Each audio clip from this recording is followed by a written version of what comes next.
അരൂരിൽ ഗർഡർ വീണ് മരിച്ച രാജേഷിന്റെ മൃതദേഹം ഏറ്റെടുക്കില്ലെന്ന ബന്ധുക്കൾ. അധികൃതരുടെ അനാസ്ഥയാണ് അപകട കാരണം. കുടുംബത്തിന്റെ ഏക അത്താണിയാണ് നഷ്ടപ്പെട്ടത്. ഉത്തരവാദിത്വപ്പെട്ടവരാരും ഇതുവരെ കുടുംബവുമായി സംസാരിച്ചിട്ടില്ല. നഷ്ടപരിഹാരം ഉറപ്പാക്കും വരെ മൃതദേഹം ഏറ്റുവാങ്ങില്ലെന്നാണ് ബന്ധുക്കളുടെയും സുഹൃത്തുക്കളുടെയും നിലപാട്. ഞങ്ങൾ ഒരേ രാഷ്ട്രീയത്തിലും കൂടെ മുമ്പോട്ട് പോയിക്കൊണ്ടിരുന്നവരാണ്. ഞങ്ങൾ ഒരേ യൂണിയനിൽ വർക്ക് ചെയ്യുന്നവരാണ്. ഇത് ഇങ്ങനെ സംഭവിച്ചത് മറ്റൊരു കുടുംബത്തിന് നാളെ ഉണ്ടാവാതിരിക്കാനും കൂടെ വേണ്ടിയിട്ടാണ് ഞങ്ങൾ ഈ നിലപാട് സ്വീകരിച്ചിരിക്കുന്നത്. നിലപാടെന്ന് പറഞ്ഞു കഴിഞ്ഞാൽ ഞങ്ങൾക്ക് ഈ കുടുംബത്തിന് അർഹമായ കോമ്പൻസേഷൻ വേണം. എന്നെന്ന് പറഞ്ഞാൽ ഈ മരിച്ച ആളിന്, രാജേഷ് എന്ന് പറഞ്ഞ വ്യക്തിക്ക് ഒരു ആണും ഒരു പെൺകുട്ടിയുമാണുള്ളത്. അങ്ങനത്തെ ഒരു കുട്ടി എന്ന് പറയുന്നത് ജന്മനാ തന്നെ ഡയബറ്റിക് പേഷ്യന്റാണ്. ആ കുടുംബം മുമ്പോട്ട് പോകുന്നത് തന്നെ ഈ രാജേഷ് എന്ന് പറഞ്ഞ ആളുടെ വരുമാനം കൊണ്ടാണ്. പിന്നെ അവരുടെ മാതാപിതാക്കൾ, രാജേഷിന്റെ പ്രായമായ 2 മാതാപിതാക്കൾ, ഇവർക്കെല്ലാം അർഹമായ കോമ്പൻസേഷൻ കിട്ടുകയും വേണം. അതോടൊപ്പം തന്നെ ഗവൺമെന്റ് സൈഡിൽ നിന്നും നാഷണൽ ഹൈവേ അതോറിറ്റിയുടെ ഭാഗത്തു നിന്നും ഇനി ഇങ്ങനെ ഒരു ദുരന്തം ആവർത്തിക്കില്ല എന്ന്, ഒരു കുടുംബവും അനാഥമാകില്ല എന്നുള്ള ഒരു അഷുറൻസും ഞങ്ങൾക്ക് കിട്ടണം. ഈ 2 ഡിമാൻഡാണ് ഞങ്ങൾക്കുള്ളത്.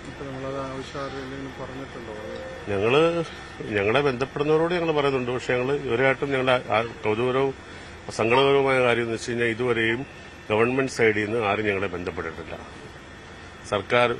സംസ്ഥാന സർക്കാർ ലെവലിൽ നിന്നാണേലും പിന്നെ അതല്ലേ നാഷണൽ ഹൈവേ അതോറിറ്റിയുടെ ഭാഗത്ത് നിന്നാണേലും ആരും ഞങ്ങൾ ഇതുവരെയായിട്ടും ബന്ധപ്പെട്ടിട്ടില്ല. കുറെ ഏജന്റന്മാർ ബന്ധപ്പെടുന്നുണ്ട്.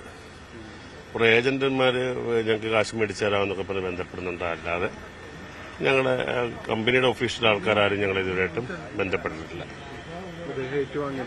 ഞങ്ങളെ മൃതദേഹം ഏറ്റുവാങ്ങില്ല. ആ ഒരു സ്റ്റാൻഡിലാണ് ഞങ്ങൾ നിൽക്കുന്നത്. ഡാനി പോൾ വിവരങ്ങളുമായി. ഡാനി, ഇതേ സ്ഥിതി തന്നെയാണോ ഇപ്പോഴും ഉള്ളത്? ഇവരെ ആരെങ്കിലും അധികൃതരുടെ ഭാഗത്ത് നിന്ന് ആരെങ്കിലും ബന്ധപ്പെട്ടോ?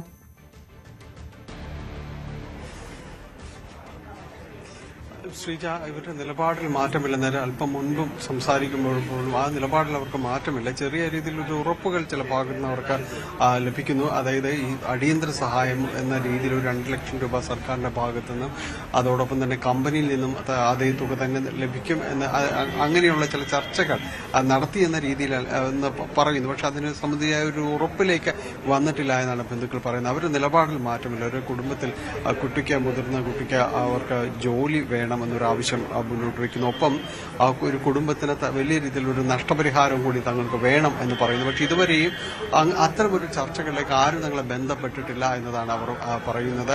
തങ്ങൾ അതേ നിലപാടിൽ തന്നെ തുടരുകയാണെന്ന് പറയുന്നു. ഇപ്പോൾ ഒടുവിൽ അറിയാനായിട്ട് സാധിക്കുന്നത് ജില്ലാ കളക്ടറുടെ നിർദ്ദേശം അനുസരിച്ചുകൊണ്ട് ഡിവൈഎസ്പിയും അതോടൊപ്പം തന്നെ അവിടുന്ന് തഹസിൽദാരും ഇവിടെ കൊച്ചിയിലേക്ക് വിവരമായി സംസാരിക്കാൻ വേണ്ടി പുറപ്പെട്ടിട്ടുണ്ട് എന്നതാണ് മനസ്സിലാക്കാൻ സാധിക്കുന്നത്. അവരുടെ ആവശ്യങ്ങൾ, തങ്ങളുടെ ആവശ്യങ്ങളിൽ ന്യായമായ രീതിയിലുള്ള ഒരു ഉറപ്പ് ഇക്കാര്യങ്ങളിൽ വേണം. എന്നിട്ട് വേണം ഈ മൃതദേഹം രാജേഷിന്റെ മൃതദേഹം തങ്ങൾ ഏറ്റുവാങ്ങുമെന്നൊരു നിലപാടിൽ തന്നെയാണ് അവർ ഇപ്പോഴും ഉള്ളത്.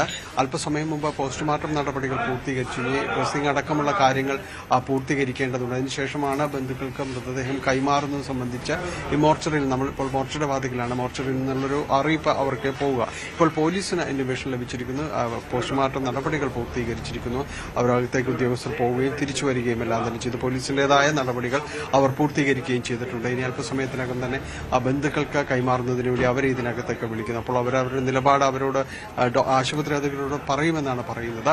എന്തായാലും അതിന് മുൻപായിട്ട് തന്നെയും ഇവിടെ ആലപ്പുഴയിൽ നിന്ന് കളക്ടർ നിർദ്ദേശമനുസരിച്ചുള്ള അധികൃതർ ഇവിടേക്ക് എത്തിച്ചേരും. തഹസിൽദാരും ഡിവൈഎസ്പി ഇവിടേക്ക് വരും എന്നാണ് ബന്ധുക്കൾ പറയുന്നത്. അവരെ അറിയിച്ചിരിക്കുന്നത് ആ രീതിയിലാണെന്ന് തോന്നുന്നു. അവർ വരും. അപ്പോൾ അവരോട് തങ്ങളുടെ ആവശ്യങ്ങൾ അവർക്ക് മുന്നിലേക്ക് പറയുന്നു. അവർക്ക് മറ്റു അധികാരികളുമായി ചർച്ച നടത്തി എന്താണ് തങ്ങൾക്ക് നൽകാനുള്ള ഉറപ്പ് എന്നത് സംബന്ധിച്ച് അവർ ആശയങ്ങൾ അത് മുന്നോട്ട് വയ്ക്കുകയും ചെയ്യും.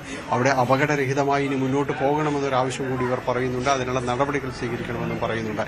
ഏതായാലും അത്തരം ആവശ്യങ്ങൾ അല്പസമയത്തിനകം തന്നെ ഇവിടെ ആലപ്പുഴയിൽ നിന്നെത്തുന്നവരോട് പറയും. എന്താണ് ഇനി ഇതിൽ തീരുമാനം ഉണ്ടാകുക എന്നതാണ് അറിയേണ്ടത്.